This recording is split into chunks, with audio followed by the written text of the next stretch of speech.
সে ছিল ভীষণ লাজুক। কৈশোর সবে বেরিয়েছে, ঘর থেকে একা বেরোতো না। ঘরকন্যার সামান্য ব্যাপারই লজ্জায় মায়ের কোলে মাথা গুজে দিত। বাবার ভাই ছাড়া কোনো পুরুষ মানুষকে সে ভালো করে জানতো না। তার বয়স এমন হয়ে গিয়েছিল যে বাবার আদর আর ভাইয়ের প্রশ্রয় ছাড়াও স্বামীর ব্যাপারটি সম্পর্কেও সে জেনে ফেলেছিল আর মনে মনে নিজেকে প্রস্তুত করছিল। বাবা মা আর ভাইটি তাকে তাদের জীবনের চেয়েও বেশি ভালোবাসতো। আজন্মা লাজুকি মেয়েটির জন্য তারা ভালো একটি ছেলে খুঁজছিল। কন্যা আর বোনের আসন্ন বিদায়ের বেদনায় নিকোষ কালো রাতে সবার অজান্তে বাবা আর ভাইটি গোপনে অশ্রু ঝরাত। মেয়েটির নাম ছিল ফাতিমা। আমার ঘরের বাইরে প্রচণ্ড সাউন্ড বক্সে হ্যাপি নিউ ইয়ারের গান বাজছে। প্রচণ্ড শব্দে কান পাতা দেয়।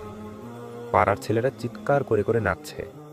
ফাতিমার ঘরের বাইরেও প্রচণ্ড শব্দ হতো এবং প্রায় প্রতিদিনই শব্দগুলো ছিল বোমা আর বুলেটের। তার বাসাটা ছিল বাগদাতে। সে রাতেও ছিল নিকোষ কালো রাত। বোনটি স্বামীর ঘরে চলে যাবে এটা ভেবেই ভাইটির চোখ বেয়ে নীরব অশ্রুপাত হচ্ছিল। বাসার বাইরে কি কোনো শব্দ হলো? গাড়ি থামার শব্দ? গুলি আর বোমার ভেতরেই তাদের বসবাস, কিন্তু এটা তো অন্য শব্দ। এবার বাসার বাইরে থেকেই গুলির শব্দ পাওয়া গেল। ফাতিমার ছোট্ট এ পরিবারের সবাই জেগে উঠল। চোখের পলকে দরজা ভেঙে গেল আর হুড়মুড় করে ঘরে ঢুকে পড়ল একদল আমেরিকান সেনা। ফাতিমার পরিবারের অন্যদের কী অবস্থা হয়েছিল তা জানা যায়নি, তবে তার বাবা মা ভাইটি এমন ছিল না যে তারা বেঁচে থাকতে ফাতিমাকে উঠিয়ে নিয়ে যেতে দেবে। যে ফাতিমা বাবা মা ভাইকে ছাড়া একা কোথাও সফর করেনি, সেই ফাতিমাকে নিয়েই আমেরিকান হামরে জিপটি রাতের বোমার আওয়াজ ছাপিয়ে এগিয়ে চলল আবু গারিব কারাগারের দিকে। আহ ফাতিমা, এ কি আমার আপনার বোনটি নয়? কি হলো তার সাথে? একদিন, দুদিন, 3 দিন সময় চলে যায়, কিন্তু তার কোনো খবর আসে না। তবে কি তার ভাগ্যেও তাই হলো যা আরও অসংখ্য বোনের হয়েছিল, যারা চিরতরেই হারিয়ে গিয়েছিল সবার কাছ থেকে? কয়েকদিন পর একটি গোপন চিঠি এলো আবু গারিব থেকে। এ তো ফাতিমার চিঠি। কি লিখেছে সে? আসুন দেখি। বিতাড়িত শয়তান থেকে আল্লাহর কাছে আশ্রয় চাইছি। পরম করুণাময় ও অসীম দয়ালু আল্লাহর নামে শুরু করছি। কুল হু আল্লাহু আহাদ আল্লাহুস সামাদ লাম ইয়ালিদ ওয়ালাম ইউলাদ ওয়ালাম ইয়াকুল লাহু কুফুওয়ান আহাদ।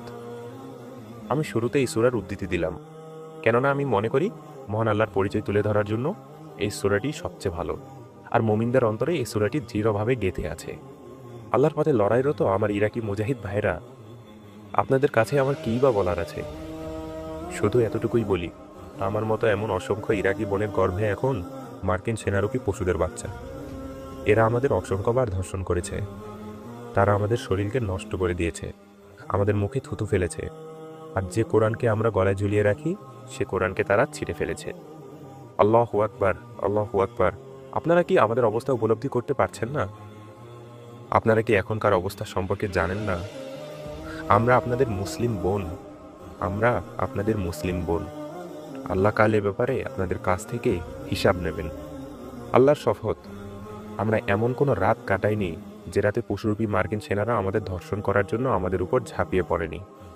আমরা হচ্ছি তারা যারা আল্লাহর ভয়ে নিজেদের সতীত্বকে রক্ষা করে চলতাম। আল্লাহকে ভয় করুন ও ভাই, আল্লাহকে ভয় করুন। আমাদের সহ তাদেরকে মেরে ফেলুন, আমাদের সহ তাদেরকে ধ্বংস করে ফেলুন। আমাদের এখানে এভাবে ফেলে রাখবেন না, আমাদের এখানে এভাবে ফেলে রাখবেন না, যাতে তারা আমাদেরকে ধর্ষণ করে আনন্দে থাকতে পারে। এটা আপনাদের জন্য আল্লাহর সান্নিধ্য পাবার একটা পথ হবে।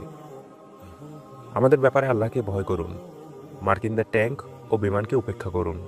আবু গারিবে আমাদের কাছে আসুন, আবু গারিবে বন্দীদের কাছে আসুন। আমি আপনাদের মুসলিম বোন ফাতিমা, আমি আপনাদের মুসলিম বোন ফাতিমা। একদিন তারা আমাকে 9 বারের বেশি ধর্ষণ করেছে, 9 বারের বেশি। আপনারা কি উপলব্ধি করতে পারেন না? ও ভাই, আপনারা কি উপলব্ধি করতে পারেন না? কল্পনা করুন, আপনার আপন বোনটিকে যদি তা করা হতো। আপনারা কেন আমাকে বোন হিসেবে নিচ্ছেন না? আমি আপনাদের বোন, আপনারা কেন আমাকে বোন হিসেবে নিচ্ছেন না? আমার মতো এখানে আরও 13 জন মেয়ে আছে, সবাই অবিবাহিতা। সবাইকে প্রত্যেকের সামনে ধর্ষণ করা হয়েছে। তারা আমাদেরকে নামাজ পড়তে দেয় না, তারা আমাদের কাপড় কেড়ে নিয়েছে এবং আমাদের পোশাক পরতে দেয় না। আমি যখন এই চিঠি লিখছি তখন একটি মেয়ে আত্মহত্যা করেছে। তাকে বর্বরভাবে ধর্ষণ করা হয়েছে। একজন সৈন্য তাকে ধর্ষণ করার পর তার বুক ও উরুতে আঘাত করে। সেই সৈন্যটি তাকে অবিশ্বাস্যভাবে নির্যাতন করে। মেয়েটি এরপর দেয়ালের সাথে মাথা ঠুকতে শুরু করে। দেয়ালের সাথে মাথা ঠুকতে থাকে তার মৃত্যুর আগ পর্যন্ত। মৃত্যুর আগ পর্যন্ত সে আর সহ্য করতে পারছিল না। যদিও আত্মহত্যা করা ইসলামে হারাম, আমি তাকে ক্ষমা করে দিয়েছি। আমি আশা করি আল্লাহ তাকে ক্ষমা করে দেবেন, কারণ তিনি হলেন সর্বোত্তম ক্ষমাশীল। মুসলিম ভাইরা, আমি আপনাদের আবার বলি, আল্লাহকে ভয় করুন। আমাদের সহ তাদের মেরে ফেলুন, যাতে আমরা শান্তি পেতে পারি। আবু গরিব কারাগার থেকে আপনাদের বোন ফাতিমা। আমার বাসার বাইরে প্রচণ্ড শব্দে গান বাজছে। মুসলিম পরিচয় নিয়ে একদল ছেলে নেচে চলছে। আজ যাদের ফাতিমার কষ্টে একাত্ম হয়ে সাহায্য করার জন্য আল্লাহ আদেশ দিয়েছেন, তারা উন্মত্ত অশ্লীলতায় নিজেদের ভেতর হ্যাপি নিউ ইয়ার সেলিব্রেশনে মত্ত। মুখে আর মোবাইলের মেসেজে চলছে তাদেরই একনিষ্ঠ অনুসরণ, যারা একদিন আমাদের বোন ফাতিমাকে 9 বার ধর্ষণ করেছে। আল্লাহ কি আমাদের এমনি ছেড়ে দেবেন? অবশ্যই না। আমাদের সাবধান হওয়া উচিত এখনই, কেননা তিনি বলেছেন, ইন্না বাতাসা রব্বিকা লাশাদীদ। নিশ্চয় তোমার প্রতিপালকের পাকড়াও অত্যন্ত কঠোর।